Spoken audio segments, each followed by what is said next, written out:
So hello बच्चों, कैसे हो? बढ़िया हो? कैसे हो? बढ़िया हो? आई होप कि बढ़िया ही होगे। कल हम लोग पढ़ रहे थे डिग्री ऑफ हैलोजन के बारे में। बीच में क्या हुआ था, बीच में आवाज़ चली गई थी तो लेक्चर रिकॉर्ड नहीं कर पाया ऑब्वियसली। तो उसी लेक्चर को हम लोग आगे कंटिन्यू करेंगे और डिग्री ऑफ हैलोजन को कंप्लीट कर देंगे, है ना। तो सबसे पहली बात, डिग्री ऑफ हैलोजन निकालते कैसे ये तो मैंने बता दिया था। जब मैं ये एक्स क्या होता है इसको एक्सप्लेन कर रहा था उस टाइम पे चली गई थी हमारी आवाज, गूंगे हो गए थे, है ना। तो सबसे इंपॉर्टेंट बात है बेटा, एक्स क्या होता है। एक्स को हम लोग कहते हैं हैलोजन्स। क्या कहते हैं? हैलोजन्स। और जो हमारे हैलोजन होते हैं वो कौन से होते हैं element? Fluorine, chlorine, bromine, iodine, है ना। जो ये सारे एलिमेंट्स हैं इनको हम लोग क्या कहते हैं? इनको हम लोग कहते हैं हैलोजन। इसको शॉर्ट फॉर्म में, मतलब शॉर्ट फॉर्म तो नहीं, इसको याद करने का एक ट्रिक है। एफ से हो गया फिर, Cl से हो गया कल, Br से हो गया बाहर, I से हो गया आई, है ना।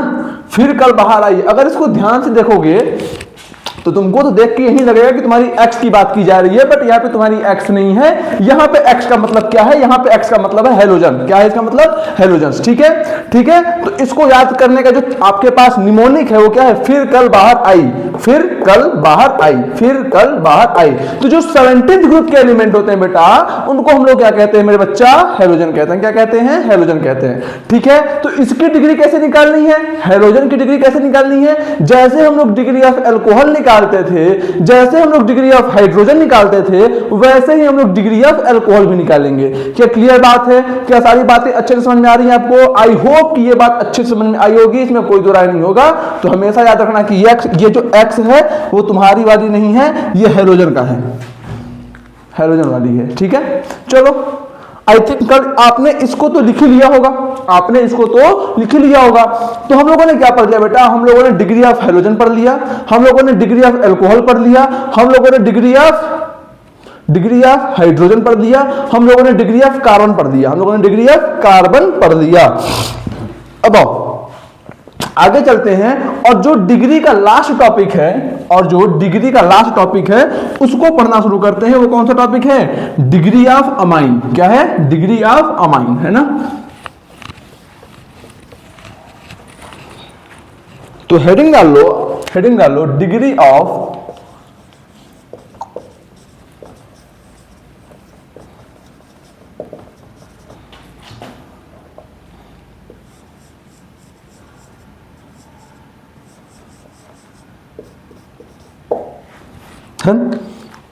Degree of amine. ठीक है। अब देखो, डिग्री ऑफ अमाइन थोड़ा सा डिफरेंट है। किससे? डिग्री ऑफ अल्कोहल से, डिग्री ऑफ हैलोजन से और डिग्री ऑफ हाइड्रोजन से थोड़ा सा डिफरेंट है डिग्री ऑफ अमाइन। कैसे है ये? इसको कैसे करना sir? Same as degree of carbon. ये बिल्कुल कार्बन की डिग्री की तरह सेम है। ठीक है। जैसे देखो, मैंने तुमसे पूछा, है ना, मैंने तुमसे पूछा कि CH3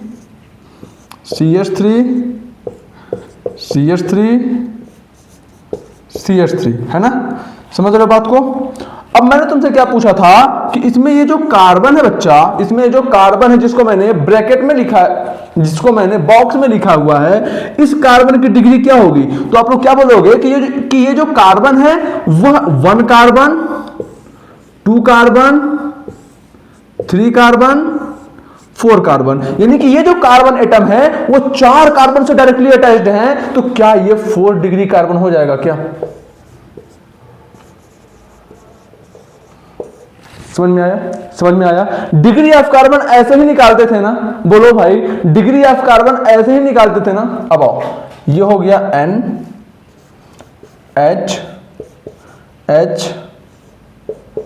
CH3। पहला एग्जांपल ये हो गया। दूसरा एग्जांपल मैं ले लेता हूं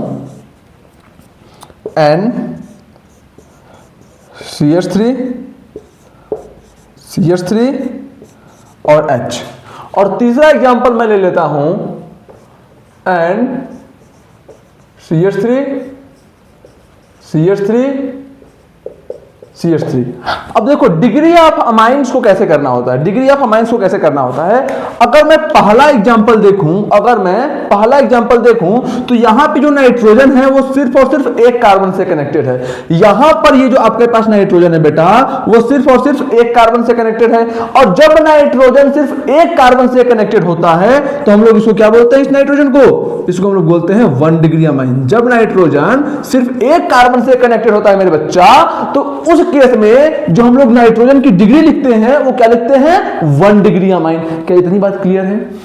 यहां पे आओ, अगर इसको ध्यान से देखें तो यहां पर जो बेटा नाइट्रोजन है वो डायरेक्टली 1 कार्बन और 2 कार्बन से अटैच्ड है। यहां पर नाइट्रोजन डायरेक्टली 2 कार्बन से अटैच है। इस केस में इस नाइट्रोजन की डिग्री क्या होगा, तो इसको हम लिखेंगे 2 डिग्री अमाइन। क्या लिखेंगे, 2 डिग्री अमाइन। क्या ये बात क्लियर है?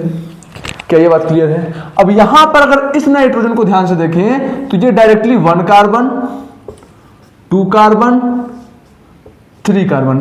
ये नाइट्रोजन डायरेक्टली 3 कार्बन से अटैच्ड है, तो इसको हम लोग क्या बोलेंगे, इसको हम लोग बोलेंगे 3 डिग्री अमाइन।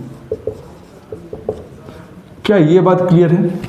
क्या ये बात क्लियर है? तो अगर हमें डिग्री ऑफ अमाइन लिखना होगा तो हम लोग क्या लिखेंगे कि जो अमाइन में नाइट्रोजन एटम है वो डायरेक्टली कितने कार्बन से अटैच्ड है। अगर नाइट्रोजन एटम सिर्फ एक कार्बन से अटैच होगा तो उसको हम लोग बोलेंगे 1 डिग्री अमाइन। अगर 2 कार्बन से अटैच होगा तो उसको हम लोग बोलेंगे 2 डिग्री अमाइन। और अगर 3 कार्बन से अटैच होगा तो उसको हम लोग बोलेंगे 3 डिग्री अमाइन। तो डिग्री ऑफ अमाइंस कैसे लिखना है, क्या ये बात आपको अच्छे से समझ में आ गया? इसमें कोई समस्या नहीं है। आई होप समझ में आ गया होगा। तो इसको छाप लो और उसके बाद हम लोग क्या करते हैं, आगे मूव करते हैं और आगे के टॉपिक पढ़ना स्टार्ट करते हैं। छापो इसको जल्दी से।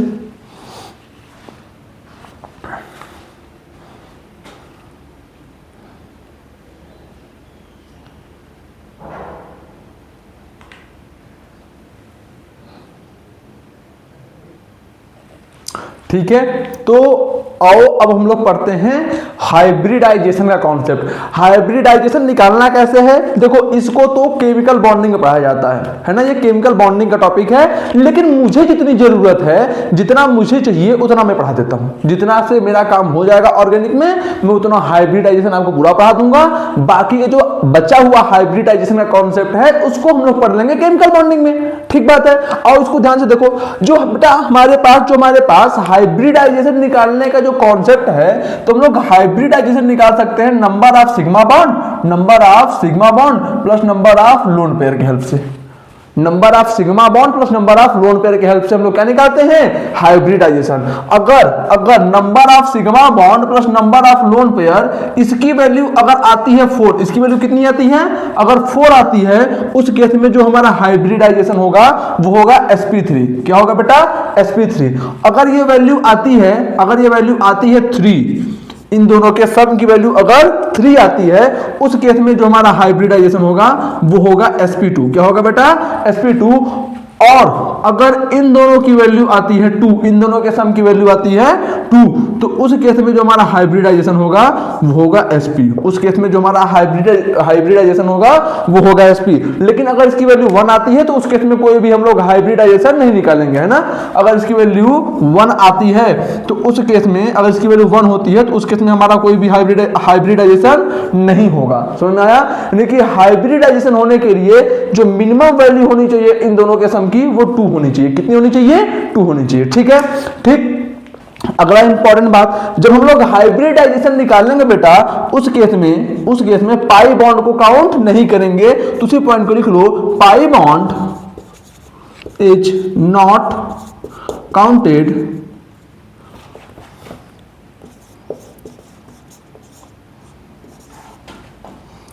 इन कैलकुलेशन ऑफ हाइब्रिडाइजेशन। यानी कि अगर हमें हाइब्रिडाइजेशन का कैलकुलेशन करना है बेटा, तो हम लोग पाई बॉन्ड को काउंट नहीं करेंगे, है ना।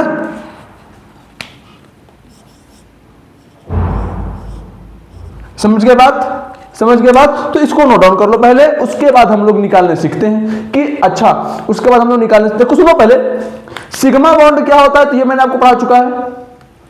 सिग्मा बॉन्ड क्या होता है, क्या होता है पढ़ा चुका हूं। पाई बॉन्ड क्या होता है ये भी पढ़ा चुका हूं। ये लोन पेयर क्या है इसके बारे में हमें अभी थोड़ा सा देख लेना है और कुछ अच्छे अच्छे एग्जांपल्स करके हाइब्रिडाइजेशन को क्लियर करना है। तो जल्दी इसको लिख लो, पहले 2 मिनट है आपके पास, जल्दी लिख लो। 2 मिनट तो अधिक हो जाएगा बट जल्दी लिख लो।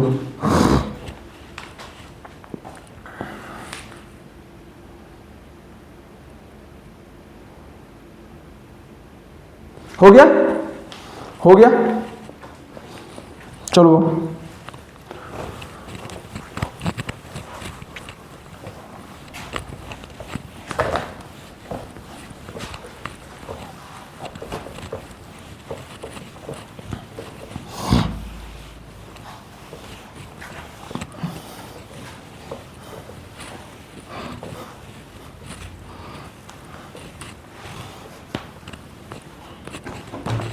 ठीक है, अब आओ लोन पेयर वगैरह का सारा कॉन्सेप्ट देख लेते हैं। सबसे पहले हम लोग स्टार्ट करते हैं पी ब्लॉक एलिमेंट से। किससे स्टार्ट करते हैं?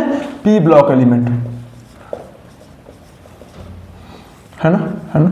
सबसे पहले मैं आपका एक स्ट्रक्चर बना देता हूं पीरियोडिक टेबल का। आपका जो पीरियोडिक टेबल होता है बेटा,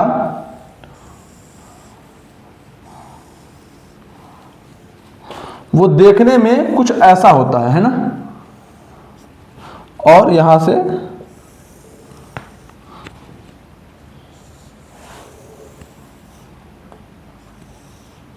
कुछ ऐसा होता है ना, उसका स्ट्रक्चर ऐसा होता है। ये हो गया, ये हो गया। एक बात आप ध्यान देना, एक बात आप ध्यान देना। वो बात क्या है बेटा?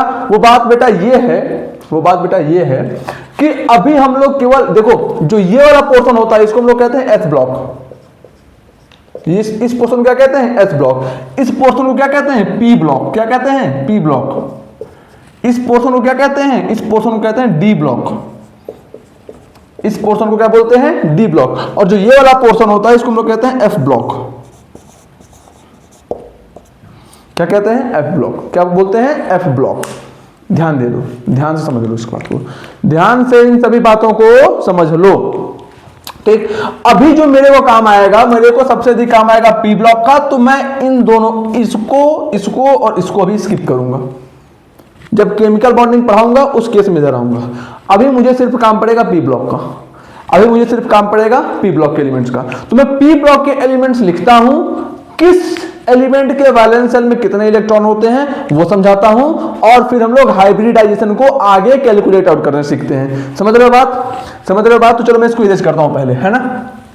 आइडिया लग गया होगा। पीरियोडिक टेबल आप एक बार देख लो ना, पीरियोडिक टेबल खोल के एक बार आप देख लो पहले,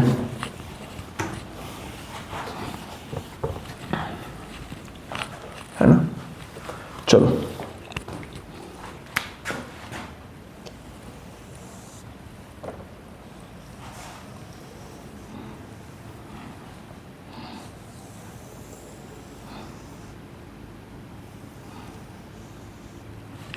ठीक, मैं पी ब्लॉक के लिए डायरेक्ट बना रहा हूं ना, केवल मैं पी ब्लॉक के लिए भी बना रहा हूं। आज बेटा थोड़ा सा सीरियस क्लास होगा, आज मस्ती मजाक नहीं होगा।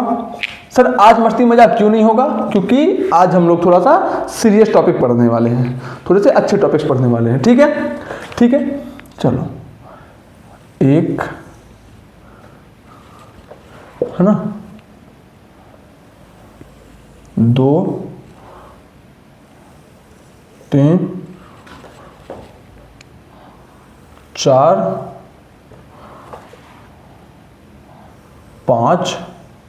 ठीक ठीक, चलो लिखो सबसे पहले बेटा, जो ये वाला पोर्शन है, जो पी ब्लॉक का पहला ग्रुप वाला पोर्शन है, उसको क्या वो है 13th। यहां पे लिख लो 14, यहां पे लिख लो 15, यहां पे लिख लो 16, यहां पे लिख लो 17, यहां पे लिख लो 18। पीरियोडिक टेबल लेके बैठो, पीरियोडिक टेबल लेके बैठो, पीरियोडिक टेबल लेके बैठो, है ना। देखो देखो, पीरियोडिक टेबल में जो टॉप टू बॉटम वाला पोर्शन होता है, जो टॉप टू बॉटम वाला पोर्शन होता है, उसको हम लोग बोलते हैं ग्रुप। पीरियोडिक टेबल में जो टॉप टू बॉटम वाला पोर्शन है, इसको क्या बोलते हैं बेटा? इसको बोलते हैं ग्रुप। और लेफ्ट टू राइट हॉरिजॉन्टल वाला जो पोर्शन होता है, इसको हम लोग बोलते हैं पीरियड। जो हॉरिजॉन्टल वाला पोर्शन है उसको क्या बोलते हैं, पीरियड, और जो टॉप टू बॉटम वाला पोर्शन है उसको बोलते हैं ग्रुप। समझ रहे हो बात, समझ रहे हो बात, ठीक है, ठीक है। तो जो पी ब्लॉक एलिमेंट्स हैं, जो पी ब्लॉक है वो हमारा 13th ग्रुप से स्टार्ट होता है। पी ब्लॉक कहां से स्टार्ट होता है, 13th ग्रुप से, है ना। और पी ब्लॉक के 13th ग्रुप में कौन कौन से एलिमेंट होते हैं, बैगन, आलू, गाजर, इन थैला। बैगन, आलू, गाजर, इन थैला, बैगन, आलू, गाजर, इन थैला, बैगन, आलू, गाजर, इन थैला। साथ बोलो, बैगन, आलू, गाजर, इन थैला, बैगन, आलू, गाजर, इन थैला। बैगन से बोरान, आलू से एल्युमिनियम, उसके बाद क्या है, गाजर से गैलियम, इन से इंडियम और टी से थैलियम। समझ गया, समझ गए बात को। फिर यहां पे 14th ग्रुप में क्या हो जाता है, का, सी, गए, शंकर, पार्वती, काशी गए शंकर पार्वती, काशी गए शंकर पार्वती, काशी गए शंकर पार्वती, काशी गए शंकर पार्वती, काशी गए शंकर पार्वती। समझ गए बात को, समझ गए बात को। सी से, का से कार्बन, सी से एसआई से सिलिकॉन, जीई से जर्मेनियम, एसएन से टिन और पीबी से लेड। समझ गए बात को। यहां पे आओ, न्यूजीलैंड, पाकिस्तान, ऑस्ट्रेलिया सब बिके या फिर सब बेईमान, है ना। न्यूजीलैंड, पाकिस्तान, ऑस्ट्रेलिया सब बेईमान, न्यूजीलैंड, पाकिस्तान, ऑस्ट्रेलिया सब बेईमान, न्यूजीलैंड, पाकिस्तान, ऑस्ट्रेलिया सब बेईमान, न्यूजीलैंड, पाकिस्तान, ऑस्ट्रेलिया सब बेईमान, है ना। न्यूजीलैंड, पाकिस्तान, ऑस्ट्रेलिया सब बेईमान, ठीक है। एन से नाइट्रोजन, पी से फास्फोरस, ए से आर्सेनिक, एस बी से एंटीमनी और बी आई से बिस्मथ, बी आई से बिस्मथ, ठीक है। 16th ग्रुप में क्या होता है, उ, स से टे पो, उस से टेपो, है ना, है ना। उ से मतलब ओ से ऑक्सीजन, एस से सल्फर, एस ई से सेलेनियम, टी ई से टेलेनियम, पी ओ से पोलोनियम, ठीक है। ऊसा से टेपो, ऊसा से टेपो, ऊसा से टेपो, ऊसा से टेपो। आई थिंक निमोनिक से आपको साथ साथ याद होता चल रहा है। आओ 17th ग्रुप में चलते हैं। फिर कल बाहर आई आंटी, बस आंटी को भी मत छोड़ो, सबको घूर डालो। फिर कल बाहर आई आंटी, फिर कल बाहर आई आंटी, फिर कल बाहर आई आंटी, फिर कल बाहर आई आंटी, फिर कल बाहर आई आंटी, फिर कल बाहर आई आंटी, है ना। फिर कल बाहर आई आंटी, फिर कल बाहर आई आंटी, फिर कल बाहर आई आंटी, फिर कल बाहर आई आंटी, है ना। 17th ग्रुप भी लर्न हो गया। और 18th ग्रुप पे चलते हैं। हीना, नीना और करीना का एक्सरे, है ना, रंगीन, है ना। इसमें क्या है, हीना, नीना और करीना का एक्सरे रंगीन, हीना, नीना और करीना का एक्सरे रंगीन, हीना, नीना और करीना का एक्सरे रंगीन। समझ गए बात को, समझ गए बात को, ठीक है। अब आओ इसको देख लेते हैं। He से हीलियम, Ne से नियॉन, Ar से ऑर्गन, Kr से क्रिप्टॉन, Xe से जिनॉन और Rn से रेडॉन, Rn से रेडॉन, Rn से रेडॉन। समझ गए बात, समझ गए बात, ठीक, ठीक। अब आओ देखो, अब आओ देखो, अब देखो, अब चीजों को ध्यान से समझो। क्या बैगन, आलू, गाजर, इन थैला, ये सारे एलिमेंट 13th ग्रुप के हैं? ये सारे एलिमेंट 13th ग्रुप के हैं? हाँ सर, ये सारे एलिमेंट 13th ग्रुप के हैं क्या सर? बिल्कुल हैं। मतलब इन सबके वैलेंस सेल में, इन सबके लास्ट सेल में कितने इलेक्ट्रॉन होंगे? 3 इलेक्ट्रॉन्स। कितने इलेक्ट्रॉन्स होंगे? 3 इलेक्ट्रॉन्स। ये जो 13th ग्रुप के एलिमेंट्स हैं, इनके वैलेंस सेल में कितने इलेक्ट्रॉन होंगे? तो ये लास्ट वाला डिजिट पकड़ लो, 3 इलेक्ट्रॉन। ये 14th ग्रुप के सारे एलिमेंट्स हैं, ये सारे एलिमेंट्स 14th ग्रुप के हैं सर? बिल्कुल है। इसका मतलब इन सब के लास्ट सेल में कितने इलेक्ट्रॉन होंगे? 4 इलेक्ट्रॉन। कितने इलेक्ट्रॉन होंगे? 4 इलेक्ट्रॉन। क्या ये सारे एलिमेंट 15th ग्रुप के हैं सर? बिल्कुल है। इसका मतलब इन सब के लास्ट सेल में कितने इलेक्ट्रॉन होंगे? 5 इलेक्ट्रॉन। कितने इलेक्ट्रॉन होंगे? 5 इलेक्ट्रॉन। ये सभी एलिमेंट किस ग्रुप के हैं? 16th ग्रुप के हैं। ये सारे एलिमेंट किस ग्रुप के हैं? 16th ग्रुप के हैं। इसका मतलब इन सब के वैलेंस शेल में होंगे 6 इलेक्ट्रॉन। कितने इलेक्ट्रॉन होंगे? 6 इलेक्ट्रॉन। क्या ये सभी एलिमेंट 17th ग्रुप के हैं? क्या ये सभी एलिमेंट 17th ग्रुप के हैं? सर बिल्कुल है। यानी कि इन सभी के वैलेंस शेल में कितने इलेक्ट्रॉन हैं? 7 इलेक्ट्रॉन। कितने इलेक्ट्रॉन हैं? 7 इलेक्ट्रॉन। क्या ये सारे एलिमेंट 18th ग्रुप के हैं? सर बिल्कुल है। इसका मतलब इन सब के वैलेंस शेल में कितने इलेक्ट्रॉन हैं? 8 इलेक्ट्रॉन। कितने इलेक्ट्रॉन हैं? 8 इलेक्ट्रॉन। कितने इलेक्ट्रॉन हैं? 8 इलेक्ट्रॉन। कोई दिक्कत? कोई दिक्कत? समझ गए बात? समझ गए बात? जल्दी इसको नोट डाउन कर लो, जल्दी इसको नोट डाउन कर लो।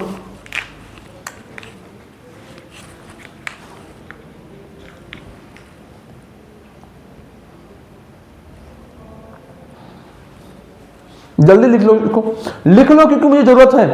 लिख लो अभी इसको क्योंकि मुझे जरूरत है। अभी मैं जब एग्जांपल कराऊंगा तो तुम लोग ये मत परेशान मत होने लगना। उसमें एग्जांपल कराऊंगा तो मैं बता के कराऊंगा कि देखो इसको मैं वहां पे लिखवाया हूं।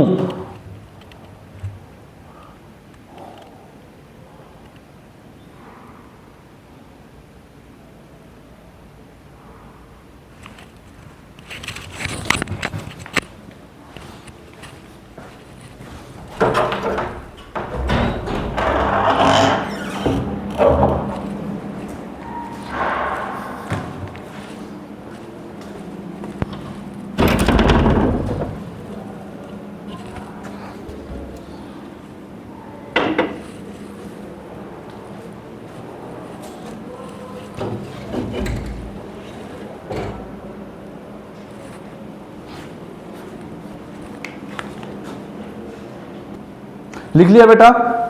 लिख लिया? चलो इरेज करता हूं, चलो इसको इरेज करता हूं और आगे मूव करते हैं अब। ठीक है,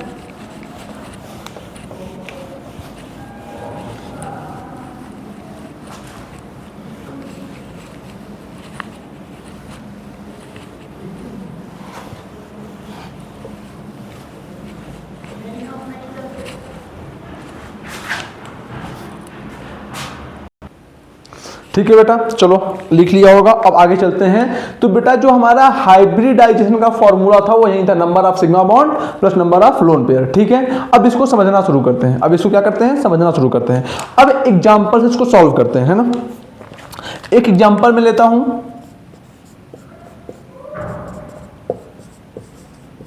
PCl3। क्या ले लिया?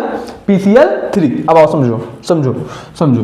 फास्फोरस जो है, जो फास्फोरस है, अभी आप बस नॉर्मल कंडीशन समझ लो। ऑर्गेनिक में आपके पास जो भी केसेस आएंगे उसमें आपके पास स्ट्रक्चर गिवन होंगे।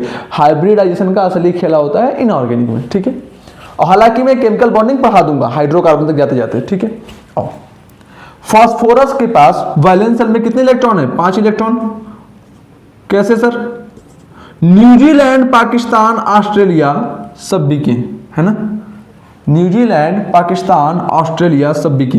यही था फॉर्मूला, यही था निमोनिक। क्या ये 15th ग्रुप के एलिमेंट थे? न्यूजीलैंड, पाकिस्तान, ऑस्ट्रेलिया सब बिके, ये 15th ग्रुप के एलिमेंट थे ना? सर बिल्कुल थे। तो जो 15th ग्रुप के एलिमेंट होते हैं उनके वैलेंस शेल में कितने इलेक्ट्रॉन होते हैं? 5 होते हैं। ठीक है, ठीक है, चलो बनाता हूं मैं Cl है ना, है ना। क्या फास्फोरस के पास 3 सिंगल बॉन्ड हैं और 2 इलेक्ट्रॉन बच गए? फास्फोरस के पास 3 तो सिंगल बॉन्ड हैं और 2 इलेक्ट्रॉन बच गए।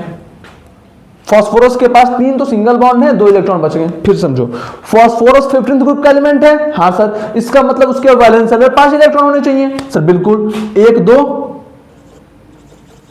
3 4 5, इसके वैलेंस शेल में 5 इलेक्ट्रॉन हो गए ना? हाँ सर, हाँ सर। अब फास्फोरस के 1 2 3 इलेक्ट्रॉन कहां पार्टिसिपेट किए हैं? तो यहां पे लिख दूंगा 3 electron of phosphorus is participated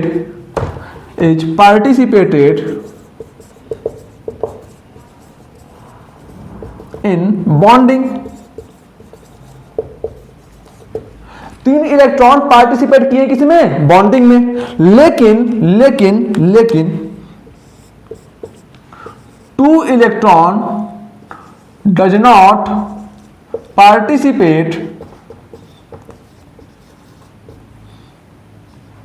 in bonding, दो इलेक्ट्रॉन बॉन्डिंग में पार्टिसिपेट नहीं किए हैं। क्या यह बात क्लियर होती है? सर यह बात भी क्रिस्टल क्लियर है। अब देखो तुमको पता है दो का बनता है एक पेयर दो का बनता है ना, एक पेयर दो का होता है ना सर, बिल्कुल। तो ये जो बच गया, क्या ये एक इलेक्ट्रॉन पेयर है? क्या ये एक इलेक्ट्रॉन पेयर है? सर बिल्कुल ये एक इलेक्ट्रॉन पेयर है। तो वो इलेक्ट्रॉन पेयर जो बॉन्डिंग में पार्टिसिपेट नहीं करता, वो इलेक्ट्रॉन पेयर जो बॉन्डिंग में पार्टिसिपेट नहीं करता, उसको हम लोग क्या बोलते हैं? उसको हम लोग बोलते हैं लोन पेयर। क्या बोलते हैं बेटा? वो इलेक्ट्रॉन पेयर जो बॉन्डिंग में पार्टिसिपेट नहीं करता, उसको हम लोग बोलते हैं लोन पेयर। क्या बोलते हैं? Lone pair. क्या यह बात भी क्लियर है? क्या यह बात भी क्लियर है?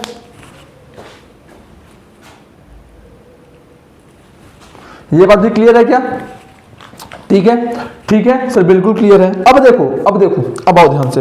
ये जो फास्फोरस है बेटा, इसके पास तीन तो सिंगल बॉन्ड है, एक दो तीन सिंगल बॉन्ड है। अब मैंने आपको पढ़ा रखा है कि अगर आपके पास कोई एटम है, एटम के पास अगर सिर्फ और सिर्फ सिंगल बॉन्ड प्रेजेंट हो, तो उसको हम लोग क्या बोलते हैं? Sigma bond. क्या बोलते हैं? Sigma bond. अगर किसी एटम के पास सिर्फ और सिर्फ एक ही बॉन्ड प्रेजेंट हो, तो उसको हम लोग क्या बोलते हैं? सिग्मा बॉन्ड, है ना।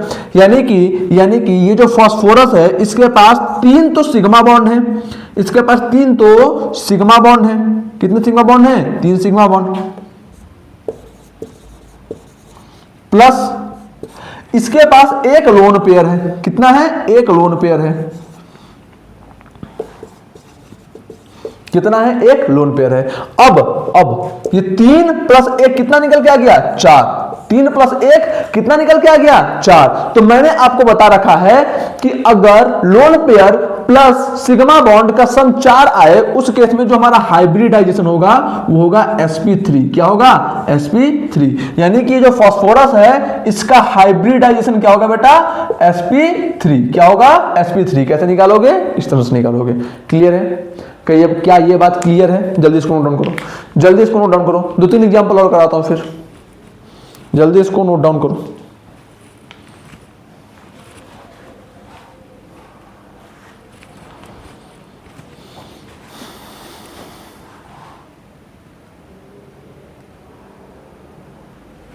बताओ बेटा, ये बात क्लियर है क्या?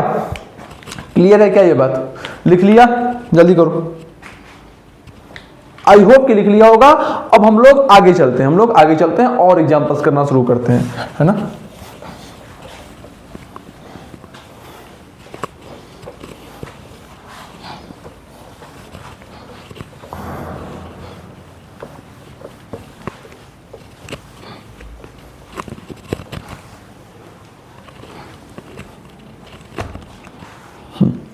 अगला एग्जांपल ले लो AlCl3 का।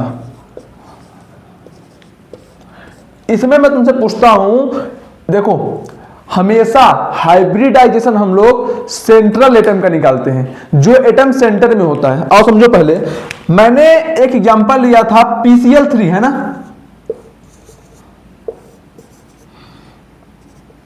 तो सबसे पहली बात तुम्हारे दिमाग में एक क्वेश्चन होना चाहिए कि सर यहां पे जो फास्फोरस है वो सेंट्रल एटम कैसे है? इसके पीछे का रीजन बेटा, ये 1 मिनट चालू तो हो गया कि नहीं? हाँ कर दिया, चलो। इसका मत बेटा इसके पीछे का रीजन ये है कि जब हमको सेंट्रल एटम सेलेक्ट करना होता है, तो सबसे पहला पॉइंट इसमें आपको ये याद रखना है कि जो एटम सबसे कम नंबर में होता है, वही क्या होता है? वही सेंट्रल एटम है। वही क्या है? सेंट्रल एटम है। और एग्जांपल से समझो, जैसे मैंने तुमको क्या बोला था? PCl3। तो तुमको यहां से क्या दिख रहा है? यहां से तुमको ये दिख रहा है बेटा कि जो क्लोरीन है उसका नंबर अधिक है। सबसे कम नंबर में कौन है? फास्फोरस की सिर्फ एक एटम है। तो ये जो फास्फोरस होगा बेटा, यही क्या होगा? हमारा सेंट्रल एटम। ये जो फास्फोरस होगा वही क्या होगा? हमारा सेंटर वाला एटम। क्या ये बात क्लियर है? क्या ये बात क्लियर है? सेंट्रल एटम आइडेंटिफाई कर लोगे। अभी तो मैंने पहला रूल बताया है, सेंट्रल एटम आइडेंटिफाई करने के लिए और रूल्स होते हैं, है ना, तो उस पर भी हम लोग चलेंगे भी। अभी के लिए बस आप इतना समझो, क्या ये बात क्लियर है आपको? ये पॉइंट क्लियर है? अभी इतने से हम लोग का काम निकलता चला जाएगा। ठीक है, ठीक है, हाँ सर ठीक है। दूसरा सवाल क्या है? दूसरा सवाल क्या है ना? दूसरा सवाल क्या है? लिख लिया ना इसको लिख लो। दूसरा सवाल यह है कि हमें AlCl3 में एल्युमिनियम का हाइब्रिडाइजेशन निकालना है। अब हाइब्रिडाइजेशन निकालने से पहले आप बनाओगे स्ट्रक्चर। सर हमको तो स्ट्रक्चर बनाने आता नहीं है, हम बनाए कैसे? सबसे पहले आइडेंटिफाई करो कौन है सेंट्रल एटम। इसमें सेंट्रल एटम कौन है? तो आप क्या बोलोगे? आप क्या बोलोगे कि ये जो एल्युमिनियम है इसका नंबर सिर्फ 1 है, और ये जो क्लोरीन है इसका नंबर 3 है। क्लोरीन का नंबर 3 है, एल्युमिनियम का नंबर 1 है। इस केस में जो हमारा सेंट्रल एटम होगा कौन सा होगा? तो यहां पे जो हमारा सेंट्रल एटम है वो क्या है? एल्युमिनियम होगा। क्यों? जो एटम कम नंबर में होगा वो सेंट्रल एटम होगा। ठीक है, हाँ सर समझ गए। सर स्ट्रक्चर बनाने की बात हो रही थी, आप ये क्या बता रहे हो? बता रहा हूं यानी कि आपको ये पता चल गया कि जो हम लोग स्ट्रक्चर बनाएंगे उसमें सेंटर में ये रहेगा। अब आपको स्ट्रक्चर बनाना नहीं आता ना? सर नहीं आता, बनाओ भी मत, मुझे उसकी जरूरत भी नहीं है, हमें तो हाइब्रिडाइजेशन काउंट करना है। चलो उसके पीछे अब आओ, क्या करना है? क्या करना है? एल्युमिनियम हो गया सर सेंट्रल एटम। अब देखो एल्युमिनियम किस ग्रुप का एलिमेंट है? तो बोलोगे कि सर एल्युमिनियम 13th ग्रुप का एलिमेंट है। किस ग्रुप का एलिमेंट है? 13th ग्रुप का। इसका मतलब इसके लास्ट शेल में कितने इलेक्ट्रॉन होंगे? तो बोलोगे कि सर इसके लास्ट शेल में 3 इलेक्ट्रॉन होंगे। कितने इलेक्ट्रॉन होंगे? 3 इलेक्ट्रॉन होंगे। बना दो 3 इलेक्ट्रॉन। 3 क्लोरीन भी है ना? 3 क्लोरीन भी है ना? तो हर एक इलेक्ट्रॉन से एक बॉन्ड बना के क्लोरीन को ऐड कर दो। हर एक इलेक्ट्रॉन से एक बॉन्ड बना के क्लोरीन को ऐड कर दो। समझ के बाद? समझ के बाद? सर बिल्कुल समझ गए, सर बिल्कुल समझ गए। क्या ये बात क्लियर है? ये रफ स्ट्रक्चर बना लो, ऐसे एक रफ स्ट्रक्चर बना लो, उससे हमारा काम हो जाएगा, उससे हमारा काम हो जाएगा। ठीक सर बिल्कुल ठीक बात है। अब आओ, एल्युमिनियम का हमको निकालना है हाइब्रिडाइजेशन।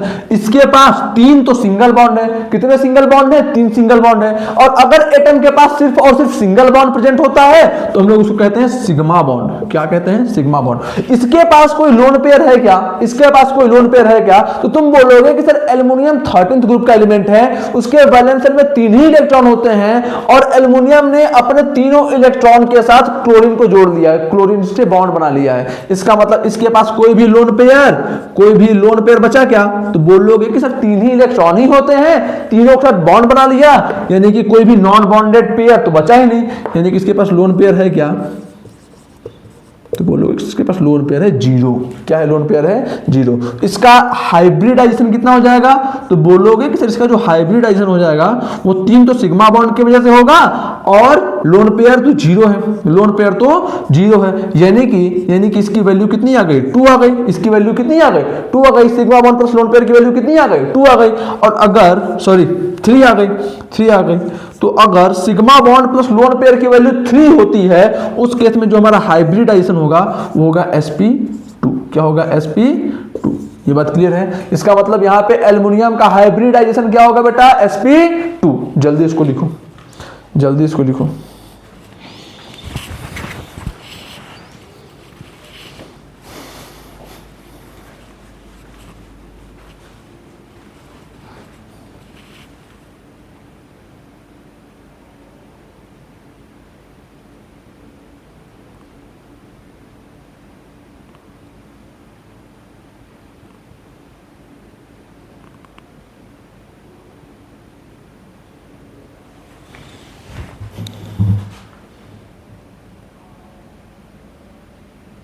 हो गया? हो गया। चलो मिटाऊं? अरे चलो मिटाता हूं।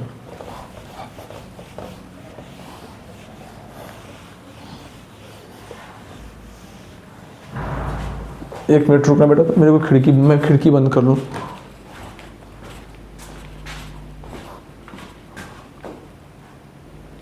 ठीक है, चलो आओ।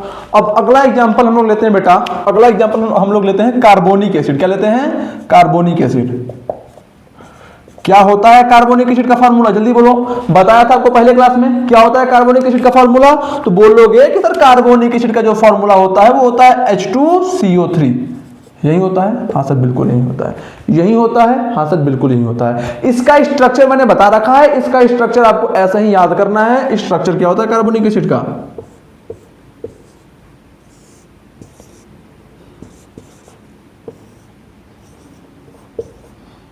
समझ में, यही स्ट्रक्चर होता है।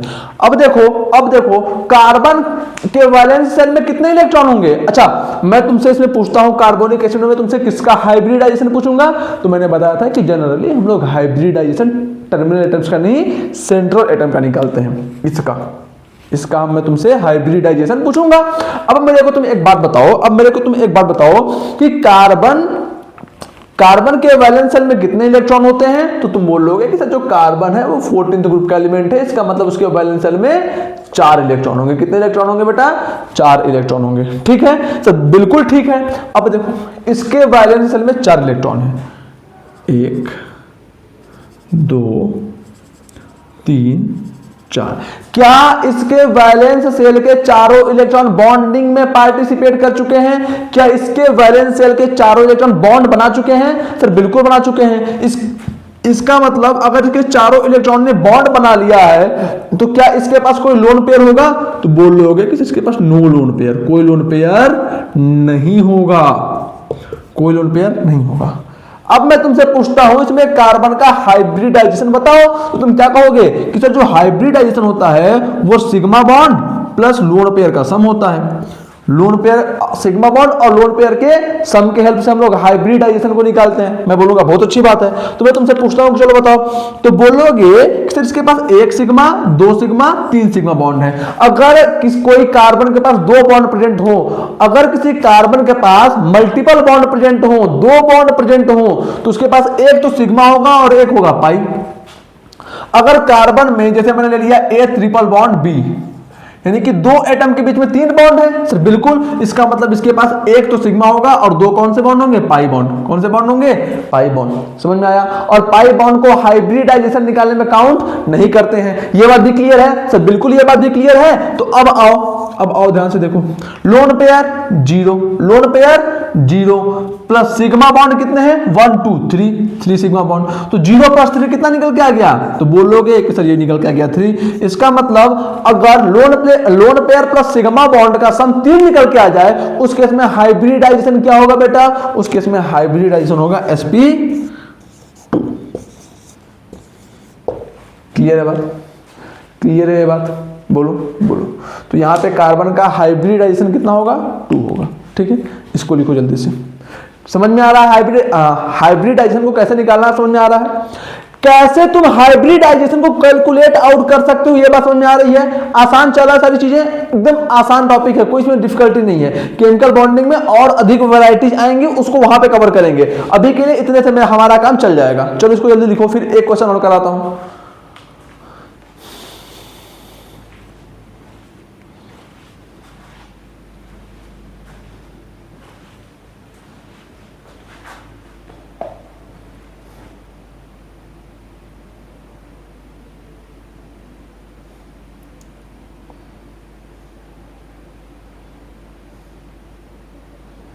हो गया, हो गया।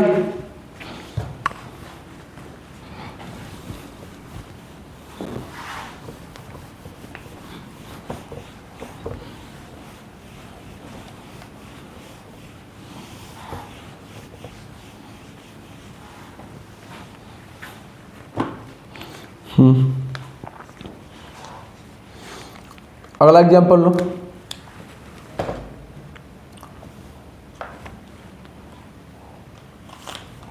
नेक्स्ट एग्जाम्पल करो।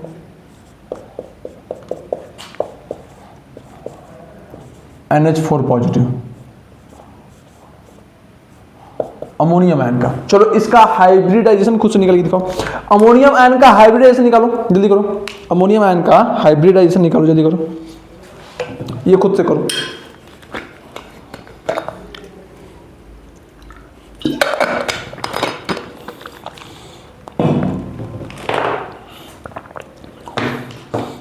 बताओ हो गया।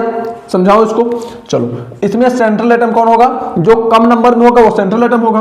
तो सबसे कम नंबर किसका है, नाइट्रोजन का, तो हो गया सेंट्रल एटम।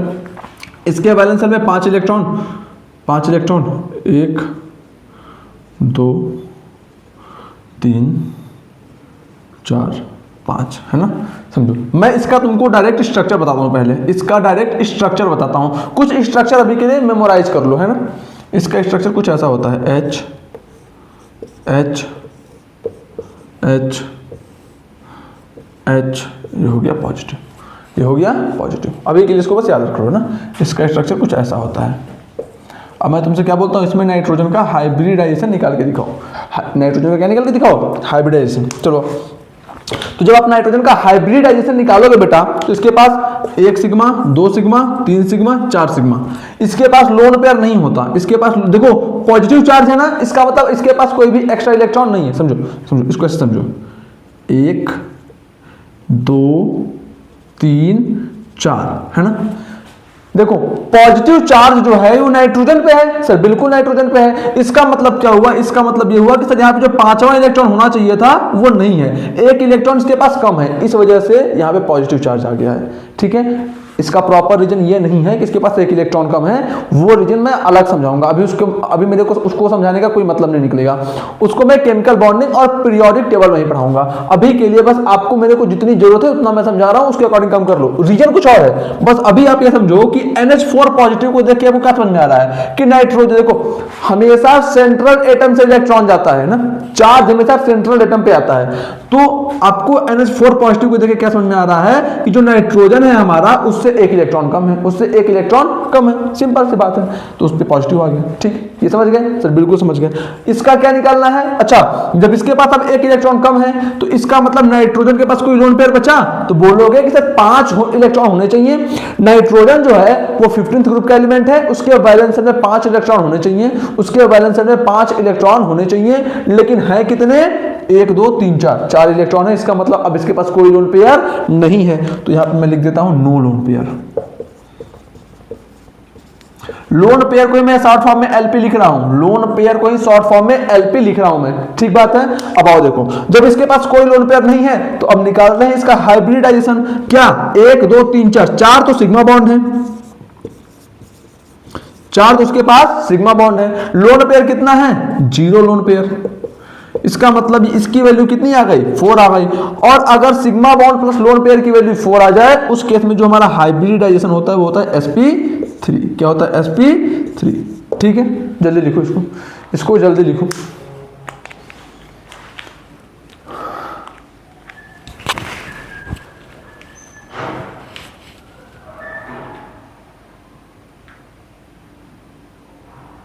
हो गया बेटा, हो गया, चलो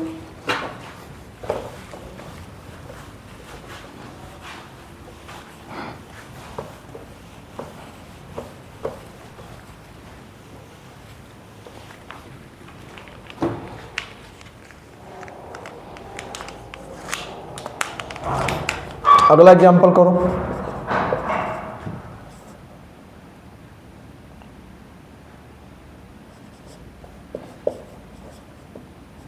C3H8, C3H8, इसमें क्या करना है, इसमें निकालना हमको हाइब्रिडाइजेशन ऑफ कार्बन।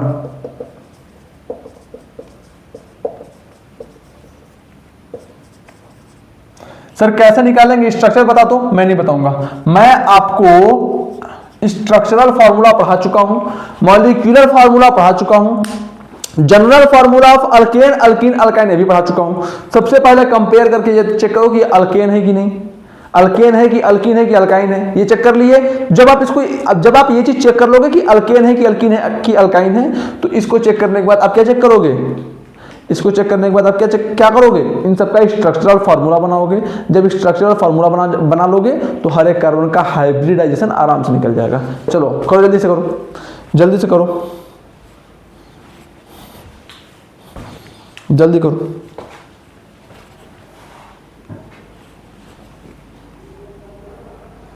हो गया, बताऊं, चलो आओ, चलो। जो हमारा अल्केन होता है, क्या बेटा, अल्केन, उसका फॉर्मूला क्या होता है, CnH2n प्लस 2। अल्केन का जनरल फॉर्मूला यही होता है ना सर, बिल्कुल। अब कंपेयर करो, मान लिया let n equal to 3। Sir n equal to 3 ही क्यों माना, n इक्वल टू 3 ही क्यों माना आपने? क्योंकि मैं फॉर्मूले में देख रहा हूं ये n क्या होता है, ये वाली वैल्यू, और 2n प्लस 2 कौन सी वैल्यू होती है, ये वाली वैल्यू होती है ना। ठीक है, n कितना दिख रहा है हमको, 3 दिख रहा है, तो मैंने मान लिया कि लेट n इक्वल टू 3। तो जब n इक्वल टू 3 हो गया तो क्या वैल्यू आएगी, C3H2 इंटू 3 प्लस 2 यही आएगी। नहीं कितना आ गया, C3 कितना आ गया, ये C3H8 आ गया ना। इसका मतलब ये क्या है हमारा, ये हमारा अल्केन है। क्या है, अल्केन है। अब अगर ये अल्केन है इसका मतलब सारे बॉन्ड क्या है, ऑल बॉन्ड्स आर सिंगल। कितने कार्बन का अल्केन है, 3 कार्बन का अल्केन है। तो सबसे पहले 3 कार्बन को एक साथ जोड़ दो। जोड़ दिए सर, बिल्कुल जोड़ दिए। अब हमको कितने हाइड्रोजन जोड़ने हैं, तो बोलोगे कि सर अब हमको इन सारे कार्बन में टोटल 8 हाइड्रोजन जोड़ने हैं। अब देखो कार्बन 4 बॉन्ड बना सकता है ना सर, बिल्कुल। तो सबसे पहले 4-4 पाई कर दो सबके पास, कर दिया। सारे कार्बन के पास 4-4 पाई हो गए। इसके पास भी 1 2 3 4, इसके पास भी 1 2 3 4, इसके पास भी 1 2 3 4। समझ गए, हाँ सर। अब सबसे हाइड्रोजन कनेक्ट कर दो, H H H H H H H H कर दिया सर, बिल्कुल कर दिया।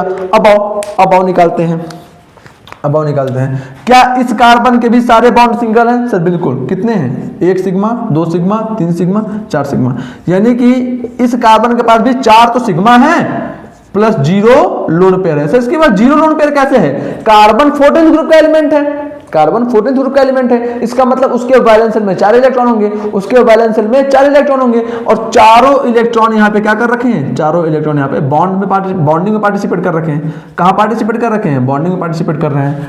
इसका मतलब इसके पास कोई लोन पेयर बचा, तो बोल लोगे कि सर इसके पास कोई लोन पेयर नहीं है, नो लोन पेयर। सिमिलरली इसके पास भी नो लोन पेयर, इसके पास भी नो लोन पेयर। ठीक है सर, बिल्कुल ठीक है। अब देखना, ध्यान देना, इसके पास 4 सिग्मा बॉन्ड है ना सर, बिल्कुल इसके पास 4 सिग्मा बॉन्ड है। इसका मतलब ये क्या हो गया, 4 सिग्मा प्लस 0 लोन पेयर, यानी कि कितना निकल के आ गया, 4। तो अगर 4 है तो sp3, यानी कि ये कार्बन कितना है, ये कार्बन हो जाएगा हमारा sp3 हाइब्रिडाइज्ड। क्या हो जाएगा, sp3 हाइब्रिडाइज्ड। सिमिलरली ये कार्बन भी क्या हो जाएगा, sp3 हाइब्रिडाइज्ड, और ये कार्बन भी क्या हो जाएगा, sp3 हाइब्रिडाइज्ड। बताओ हाइब्रिडाइजेशन निकालने सीख लिए हो, हाइब्रिडाइजेशन निकालने आ गया है, खुद से भी करके देख लो। मैंने इसका निकाल के दिखाया, बाकी का मैं खुद डायरेक्ट कर दिया हूं, तुम कर लोगे खुद से। चलो तुम बाकियों का निकाल लेना खुद से, अगर कोई कंफ्यूजन हो तो। जल्दी इसको लिख लो, मैं साइड हो जाता हूं 2 मिनट, जल्दी लिख लो।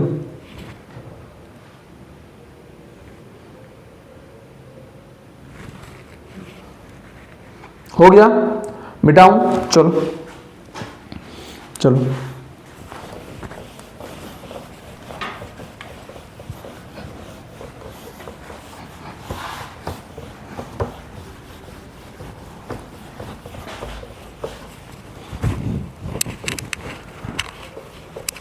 अगला क्वेश्चन,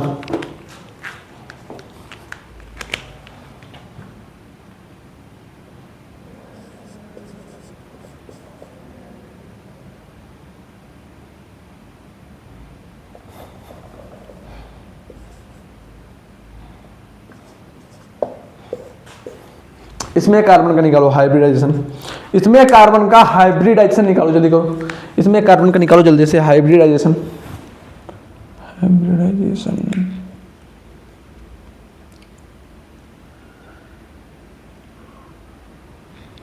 ठीक हो गया, चलो आओ पहले चेक करते हैं, अल्केन है कि अल्कीन है कि अल्काइन है। अल्केन क्या होता है,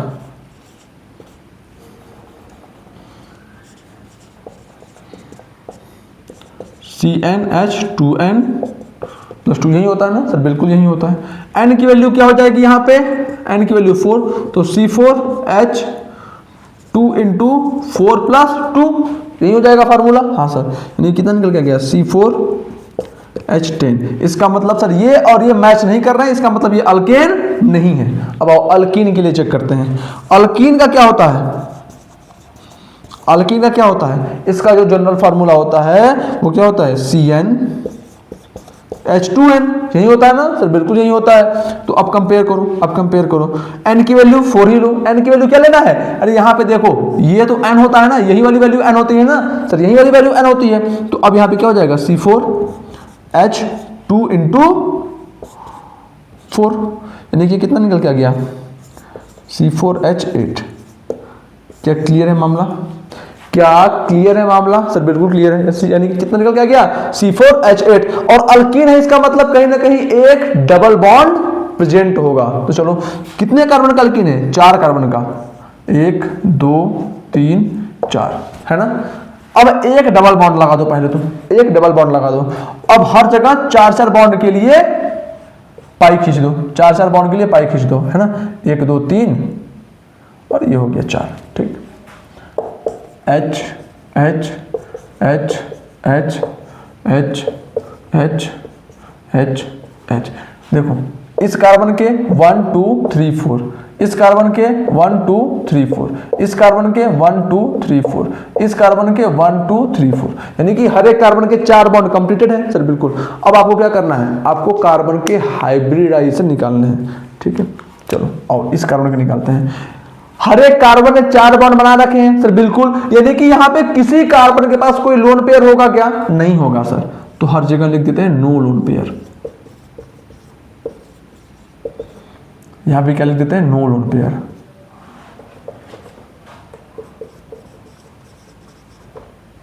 यहां भी क्या लिखते हैं, नो लोन पेयर। यहां भी क्या लिखते हैं, नो लोन पेयर, है ना। यानी कि यहां पे किसी कार्बन के पास लोन पेयर नहीं होगा। अब आओ, इसके पास 1 2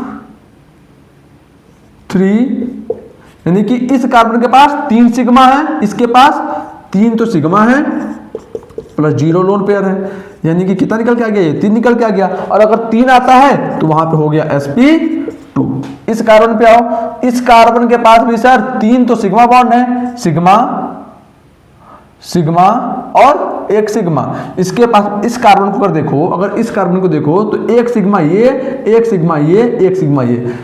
इस कार्बन के पास भी 3 तो सिग्मा बॉन्ड है प्लस 0 लोन पेयर है ना। यानी कि इसकी वैल्यू भी आ गई 3, तो ये भी क्या हो गया, sp2। इधर आओ, इस कार्बन को अगर देखें हम लोग ध्यान से तो 1 सिग्मा 2 सिग्मा 3 सिग्मा 4 सिग्मा। इस कार्बन के पास 4 सिग्मा बॉन्ड है, 4 sigma bond plus 0 lone pair. अगर 4 सिग्मा बॉन्ड है और एक भी लोन पेयर नहीं है, इसका मतलब क्या निकल के आ गया, 4। और अगर 4 है तो sp3। इसका हाइब्रिडाइजेशन कितना निकल के आ गया, sp3। इस कार्बन पे आते हैं 1 सिग्मा 2 सिग्मा 3 सिग्मा, यानी कि और 4 सिग्मा, यानी कि इस कार्बन के पास भी 4 तो सिग्मा बॉन्ड है, 1 सिग्मा 2 सिग्मा 3 सिग्मा 4 सिग्मा। इस कार्बन के पास भी 4 तो सिग्मा बॉन्ड है प्लस 0 लोन पेयर है, यानी कि ये भी कितना आ गया, 4। और अगर ये भी वैल्यू 4 आ गई, यानी कि ये भी क्या हो गया हमारा, sp। क्लियर है मामला, सारी बातें अच्छे समझ में आ गई। नोट डाउन करो, जल्दी से नोट डाउन करो, टाइम नहीं है आपके पास, ठीक। या एक काम करते हैं, अब मैं हाइब्रिडाइजेशन के जो और क्वेश्चंस हैं वो आपको देता हूं होमवर्क पीडीएफ बना के, या मैं टेलीग्राम चैनल पे उसको मैं अपलोड कर देता हूं। उन क्वेश्चंस को आप लोग उन सबको सॉल्व करो, आप लोग क्या करो, उन सबको सॉल्व करो। अब मेरे को जो कॉन्सेप्ट बताना था मैंने बता दिया, कैसे निकालना था वो मैंने सिखा दिया। अब बाकी आप लोग क्या करो, खुद से प्रैक्टिस करो। तो ख्याल रखो, अच्छे से पढ़ाई लिखाई करते रहो। All the very best.